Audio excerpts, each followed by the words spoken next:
Hey, yo, what is up, my friends? It's your boy Clear here, and today I want to talk about remembering our future memories. Wow. Okay, what a concept. First off, I might be checking my head a lot because there just appeared 10 to 15 baby tiny weeny spiders on the ceiling. It's abundance. It is web weaving. And it's also a bunch of baby spiders. So I'm just going to be checking my head. Let me know if one zoop comes down. LOL. Yo, okay, so remembering our future memories. I'm currently enrolled in Quasi Juhir's reality mastery program. He's been my mentor for years via YouTube. And one of the things that we are doing in the program is articulating exactly what we want our lives to look and feel like. Who are our mentors? What attributes do they carry with them that we want to incorporate into our own identities? These are some of the things that I'm working on in the reality mastery program right now. And it speaks to the topic of the video, remembering our future memories, because ultimately what we see for ourselves out into the future is what we then create. That's what we live into. So another way of saying visualization is to say remembering our future memories. But this isn't just about visualizing, right? It's not just about what it looks like on the outside, because not all that glitters is gold, right? It's about how it feels to be in that moment, to be in that future memory, to be that future self.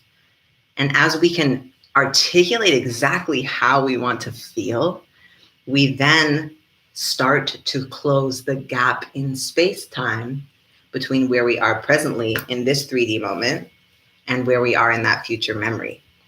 When we can truly, clearly see who we are becoming, who we want to become, who it's on our heart to become, when we can clearly see that person, the joy that they feel, and how they cultivate that joy in their day every day, then we can live into exactly who that person is. For example, if my ideal self or the self that I'm growing into truly feels joy and presence and calmness within the day, how do they cultivate that? How is that a reality that they actually get to experience? Maybe they meditate. Maybe they go with the flow. Maybe they have more free time in their schedule. Maybe they see friends more. It's different for each of us what we need in order to feel calm or whatever it is that we're desiring to feel. And it's also something that can be intuited as we go along. For me, it's been really healing to remember that it's okay that I'm constantly shifting and constantly changing. It's okay that my goals are constantly shifting, and that the way I bring those goals, those experience goals into my life is also constantly shifting. For those of you who have been following this channel over the past few weeks, you've seen that I've really taken a step back from a more rigid schedule. And it's been very healing for me. I've learned a lot about myself, and I've learned a lot about flow. And I am finding now, the eclipses are done, Mercury retrograde is done. I'm feeling a different pacing being called to come forth now. And that doesn't mean I'm going back to my old way of getting up at 7:30 a.m. every day and doing a 3-hour morning routine, and then, creating a YouTube video on my iMovie instead of doing this live stream, right? That's what I used to do, was just edit it in the mornings and then go in and just have this super focused, chunked out day-to-day schedule.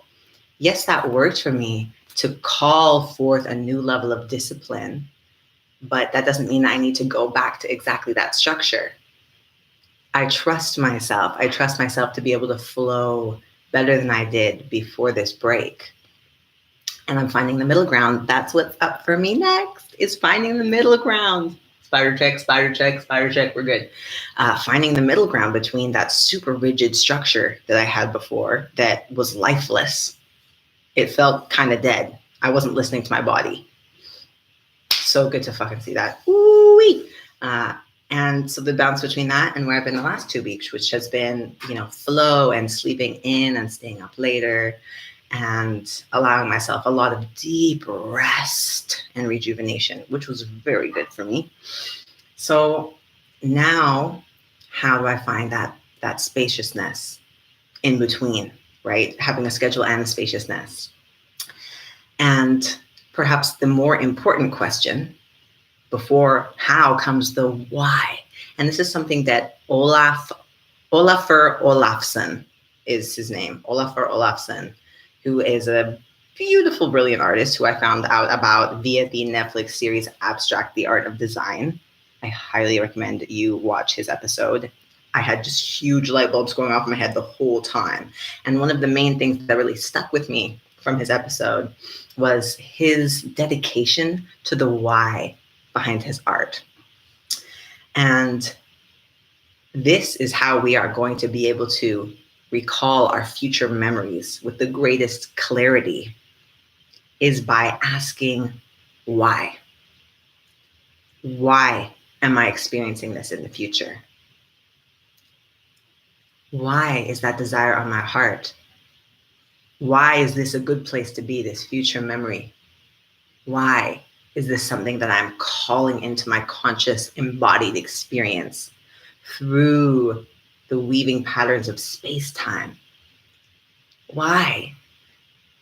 And this is something that I am asking myself now as I'm getting a bit more back into a groove. I'm going to be waking up a bit earlier tomorrow morning than I have been over the last couple of weeks. And because, my body is calling for that. It's calling for accountability. It's calling for, and that's accountability with self ultimately, but it's calling for a bit more structure, right? More spaciousness within my day in the mornings. And however, instead of just filling that day, that morning, that afternoon, that evening that I'm now going to have access to since I'm going to be waking up earlier again, instead of just filling that time with something that makes me feel busy, makes me feel useful, makes me feel like I'm enough. Is this landing? Is real as fuck, right? Instead of just filling my time up, the question why is going to be embedded within me now. Why? Why am I choosing to fill my time with this specific thing now? Why? And the answers to that question I'm inviting in are holistic. The why is not just to make money, right? Why do I want money? So I can live in a safe, green, private space. Why do I want to live in a safe, green, private space? So that my energy can be at its optimal state, so that I can, and why do I want my energy to be at its optimal state? So that I can connect with my ancestors of light the clearest, so that I can listen to my guidance the clearest, so that I can be most of service,